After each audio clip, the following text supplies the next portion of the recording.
কাউন্সিলরকে খুনের চেষ্টা, কসবায় কাউন্সিলরকে লক্ষ্য করে গুলি, তৃণমূল কাউন্সিলর সুশান্ত ঘোষকে লক্ষ্য করে গুলি, বাইকে এসে কাউন্সিলরকে লক্ষ্য করে গুলির চেষ্টা। যে ছবি আপনাদের দেখাচ্ছি, সিসি ক্যামেরা ফুটেজে ধরা পড়ে বাইকে করে দুষ্কৃতীরা আসে। দেখছেন বাইক থেকে নামলো দুষ্কৃতী, কাউন্সিলরকে লক্ষ্য করে গুলির চেষ্টা। কাউন্সিলর বসে আছেন, সুশান্ত ঘোষ বসে আছেন, দেখছেন সেই ছবি। আর বাইক থেকে নেবেই এই দুষ্কৃতী গুলি করার চেষ্টা করে সুশান্ত ঘোষকে। ম্যাগজিন লক হয়ে যাওয়ায় বেঁচে যান সুশান্ত ঘোষ। আর সেই সময় আশপাশে যারা ছিলেন, স্থানীয় এলাকার বাসিন্দারা যারা ছিলেন, তারা সরাসরি তাকে ধরে ফেলে, পাকড়াও করে। স্থানীয়দের হাতে পাকড়াও হয় অভিযুক্ত।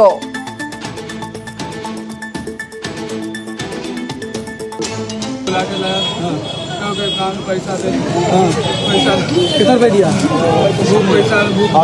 कितना रुपया दिया? पैसा हमको नहीं मिला। क्या बोला था? किसको मारने बोला था? पैसा उनको फोटो दिखाया इसको मार। कौन भेजा था? कौन भेजा था? मोहम्मद इकबाल। तो इससे कहाँ मिला? तो इससे कहाँ मिला था? उधर पे इधर का एरिया नहीं जानता। रुमाल पकड़ गया, हम टेंशन नहीं है। ये किसको गोली चलाना है? किसको गोली चलाना है? मोहम्मद इकबाल दे, किसको मारना है? किसको मारना है? फोटो में मोल का तेरा किसको मारना है? तो बोल किसको मारना है? पहले फोन में फोटो दिखा था, कौन देखो फोटो में जाओ दिखा पता का चला गया था।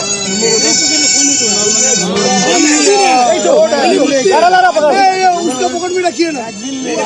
ठीक है थाना में दे देंगे। नंबर बता।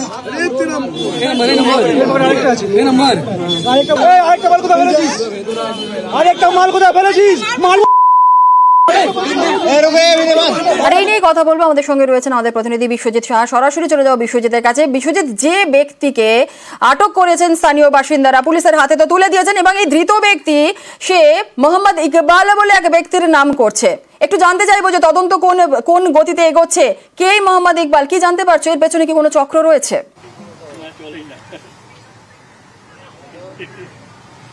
দেখো, এখনো পর্যন্ত পুলিশ সেই তদন্তই করছে এবং ঘটনাস্থল তোমাকে দেখাবো যে কলকাতা পুরসভার 107 নম্বর ওয়ার্ডের রাজডাঙ্গা মেন রোড, তার 212 নম্বর সম্প্রীতি সংহতি এই বাড়িতেই থাকেন সুশান্ত ঘোষ। ঠিক তার নিচেই চেয়ার পেতে তিনি বসেছিলেন সন্ধেবেলায়। আর তখন ঠিক বাদিক থেকে, অর্থাৎ অ্যাক্রোপলিস মলের দিক থেকে বাইকে করে দুষ্কৃতীরা আসে এবং একজন খুব কাছে চলে যায়, তারপর খুব কাছ থেকে তাকে শ্যুট করার চেষ্টা করে, যদিও ম্যাগজিন লক হয়ে যায় এবং তার ফলে বড় দুর্ঘটনার হাত থেকে প্রাণে বেঁচে যান সুশান্ত ঘোষ। তিনি কলকাতা পুরসভার 108 নম্বর ওয়ার্ডের কাউন্সিলর এবং কলকাতা পুরসভার 12 নম্বর বড়, সেই 12 নম্বর বড়র চেয়ারম্যান সুশান্ত ঘোষ। কিন্তু স্থানীয়রা তাকে ধরে ফেলে দুষ্কৃতীকে, এবং সেই দুষ্কৃতী যার কথা তুমি বলছিলে, যে সেই দুষ্কৃতী ভিন রাজ্যের বাসিন্দা, এবং সেই দুষ্কৃতী যখন ধরা পড়ে তখন তিনি স্বীকার করেন যে কারো নির্দেশে, তার মোবাইল থেকে দেখা যায় যে শেষ নির্দেশ আসে মোহাম্মদ ইকবাল বলে। সেই ইকবালেরই খোঁজ করছে কলকাতা পুলিশ, এবং সেই ইকবাল কার কারণে এই ইকবালের নির্দেশে ঘটনাস্থলে এসেছিল সেই দুষ্কৃতী, এবং সেই খোঁজে আপাতত ঘটনাস্থল ঘিরে রাখা হয়েছে তদন্তের স্বার্থে। কলকাতা পুলিশের তদন্তকারী যারা টিম, তারা আসবেন, আবার তদন্ত করবেন, জিজ্ঞাসাবাদ করবেন, এবং এই যে ব্যক্তি, যে যুবক যাকে ধরা হয়েছে, সেই যুবককে আদালতে তোলা হবে। কলকাতা পুলিশ সেই ঘটনার তদন্ত করছে, অর্থাৎ এর নেপথ্যে কে বা কারা রয়েছেন। কাউন্সিলরকে ভর সন্ধেবেলা এভাবে এসে গুলি করা, খুব কাছ থেকে গুলি করা, এই যে পরিকল্পনা, এই পরিকল্পনার পেছনে আসলে মূল চক্রী কে বা কারা, সেটাই এখন কলকাতা পুলিশ তদন্ত করছে। ধন্যবাদ বিশ্বজিৎ। আর বহিরাগতর হামলা বলেই দাবি করেছেন সুশান্ত ঘোষ। কি বলেছেন সুশান্ত ঘোষ, শোনাবো। এগিয়ে আসলো, এগিয়ে এসে হঠাৎ করে কোমর থেকে মেশিন বার করে বুক লক্ষ্য করে আমার গুলি করলো। দুবার মেশিন দ্বারা টেপানোর চেষ্টা করলো, কিন্তু সেটা লক হয়ে যায়, গুলিটা বেরোয়নি। তারপরে যারা ছিল, লোকাল লোক, পাড়ার লোক, তারা করে তাকে ধরে নিল। মনে হয় না এখানকার লোক, বাইরের লোক, এবং আমার মনে হয় না যে অঞ্চলের 107 নম্বর 8 নম্বর কসবা অঞ্চলের কেউ এর সঙ্গে যুক্ত আছে। বাইরের থেকে কেউ বা কারা এই জিনিস ঘটিয়েছে, এবং পিছনে একটা বড় মাস্টার মাইন্ড আছে।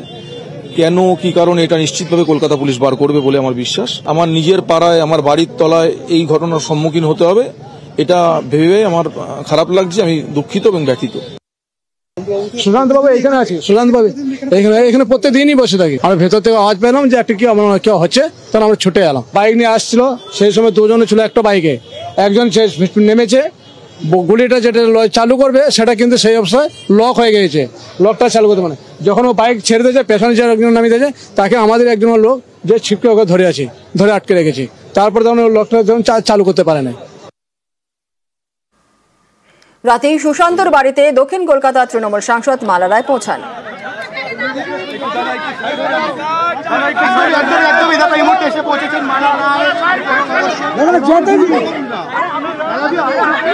আপনি নিরাপদ বোধ করছেন?